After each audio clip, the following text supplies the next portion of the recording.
You know, I woke up this morning and watched the morning news like I always do. Just so you know, I watch Morning Joe on MSNBC. I find that show offers the most balanced reporting, whether you're a Republican or a Democrat. Anyway, I may soon start to switch to ESPN or cartoons because it's getting to be a depressing way to start the morning. Why am I depressed? Because it looks like the presidential race is going to be between Hillary Clinton and Donald Trump. Once again, I feel like in November, I'm going to be reduced to picking the lesser of two evils. I guess that is what most of our elections are these days. There's no way I feel like anybody I vote for is looking out for my interests. I pretty much feel that way for any elected official. It seems to be all about power and money and not public service. And that sums up the two apparent nominees at this point. I think Clinton would actually be a better manager of the office, but I'm not thrilled with her policies. As a Republican, I think Trump is a blowhard and epitomizes everything wrong in our country today. He's rude, crude, and a total big mouth. He feeds into hate and fear, and he has a seventh grader's view of the world in terms of relationships between countries and a worldwide economy. You know, I have to apologize for that. It isn't fair to the seventh graders.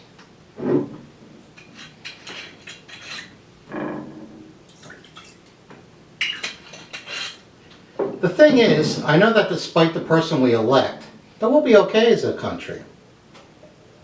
Despite what Mr. Trump proclaims, we don't have to make America great again. We already are.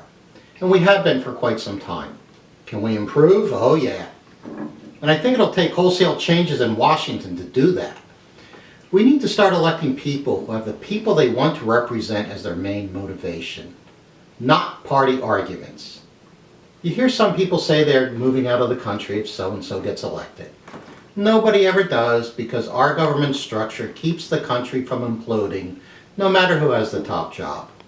We have weathered a civil war, world wars, the Cold War, Richard Nixon, and probably the last 8 years of the most divisive presidency, in my lifetime anyway.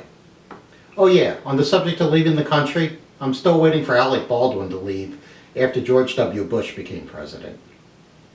Now, I think that the point that made me feel like going back to bed this morning is that polls show that the unfavorable number for both Clinton and Trump is way bigger than the number of people that like either one for president. I guess if nothing else, we'll be very entertained until November 8th. Unfortunately, this shouldn't be about entertainment. Somewhere along the line, that is exactly what it has become. The news shows treat the presidential election like a sporting event.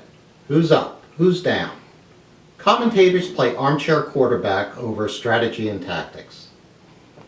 I hope there's a reason to get excited for whoever takes over the country. We spend way too much time and money on choosing a new president. It is all quite an investment to have a leader that the majority of Americans don't want.